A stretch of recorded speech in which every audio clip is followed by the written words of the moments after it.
Nagtakam ka din ba sa sinigang na adobong baboy ni Janela in Japan? Kung favorite mo din ang sinigang at adobong baboy, halina't lutuin na natin ng sabay. Magpainit ng mantika, igasa ang sibuyas at bawang, ilagay ang pork belly, at igasa ito ng bahagya. Ilagay si Mrs. Toyo. Isama na ang friend mong paminta. Charot. Haluin ito kapag kumapit na ang toyo sa karne ay ilagay na ang suka. Huwag haluin ng mga 2 to 3 minutes and after that, haluin na ito, lagyan ng dahon ng laurel at palambutin ito sa loob ng 1 oras o hanggang sa lumambot ang karne. At kapag malambot na, dagdagan ito ng tubig, lagyan ng kamatis at labanos. Isunod na din ang tamarind powder. Pakuluin ng bahagya at ilagay na rin ang talong at okra. Kapag luto na ang mga gulay, isunod na ang kangkong at sili, muling takpan at ayan na, luto na ang ating sinidobo, sinigang at adobong baboy. At iyan, titikman na natin ang luto ni Dali na sinigang na adobo. Ayan o. Tignan nyo o. Woo! Grabe. Malapot-lapot na lasang adobo dahil sa gabi, no? Kompleto yan. So, mayroon siyang pang sinigang na mga gulay. Tapos, lasang adobo. Ayan. Sana nasundan niyo yung luto ni Dali. Siyempre, papartneran natin yan ng Grain Smart Rice Coffee. Ang kapeng gawa sa bigas. Low in calorie decaffeinated at 6.6 sa natural na vitamina. Kaya sa may mga New Year's resolution dyan, highly recommended sa mga gustong magbawas, magpanipis. Katulad ko, syempre may New Year's resolution din ako. Kasi maganda dito, meron siyang Garcinia Cambodian na sangkap na meron siyang appetite suppressant kung tawagin. Tapos meron din siyang Ocralin na merong sangkap na pot binder. Kaya maganda to sa mga katulad nating may New Year's resolution. Ayan. Magbabawas tayo, magpapanipis tayo, promise yan. At may good news ako dahil nga stevia ang ginagamit na pampatamis dito. Napakaganda na ng ano ko. Ayan o. Yan. So, last May 30, 180 ng FBS ko. Tapos, nung September 30 naman is 112. Then, yung latest natin ng December 2 is, ano na lang yan? 106 na lang. Yan.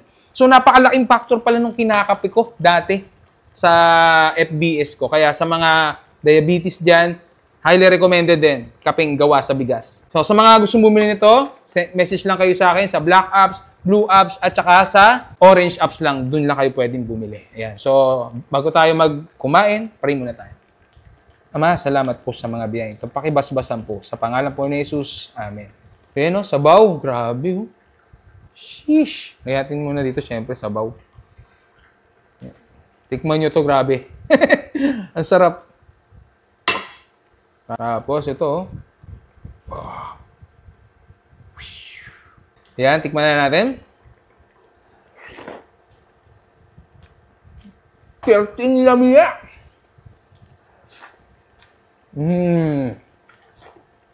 Sarap. Ang sarap.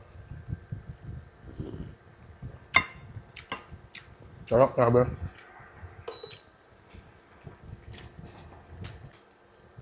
What ang gulay? Yan. So, sa mga hindi mahilig mag-okra dyan, pero mahilig magkape, highly recommended Grain Smart Rice Coffee. Yan. Try natin yung may patis. Ayan, no? Kasi di ba pag adobo, sinasawsaw sa patis na may sili. Sigang pala, sorry.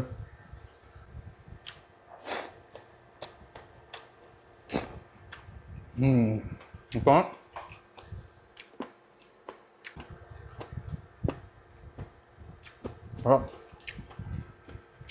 Perfect yung dito. Ang kumain sa subo.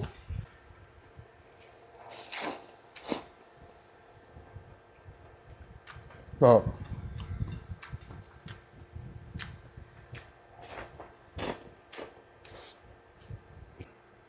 Ang gulay. Mainit, sarap.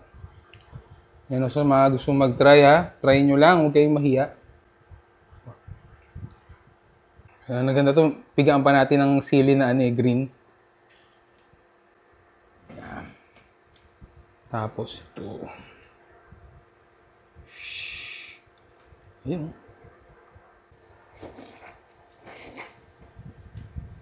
Perting lamia.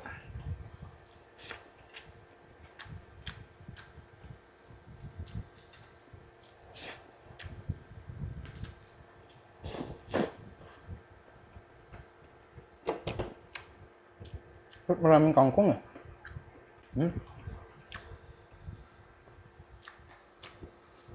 Kangkong.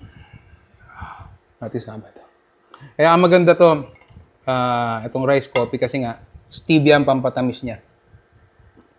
Kaya good news na good news sa akin. Yung FBS ko bumaba. Grabe, di ba? Talagang binantayang umabuti. Ayan.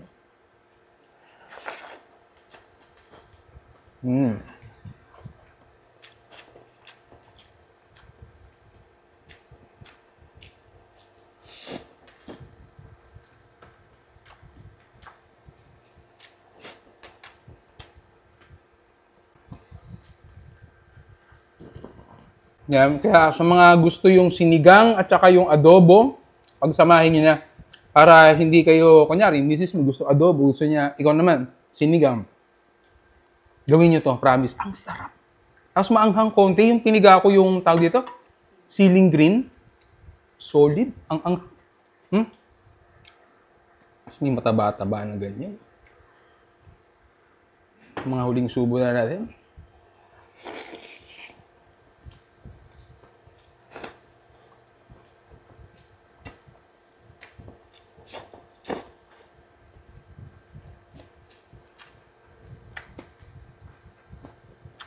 Mahuling kain ko na naman marami. Kasi next year, promise, mapapayat na tayo ulit.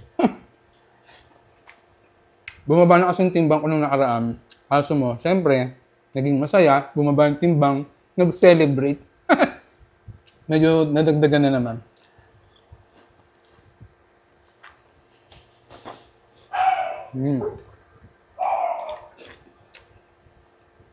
Paano? Hanggang dito na lang tayo. Paalam. Natakam ka din ba sa sinigang na adobong baboy ni Janela in Japan? Kung favorite mo din ang sinigang at adobong baboy, halina't lutuin na natin ng sabay. Magpainit ng mantika, igasa ang sibuyas at bawang, ilagay ang pork belly, at igasa ito ng bahagya. Ilagay si Mrs. Toyo. Isama na ang friend mong paminta. Charot.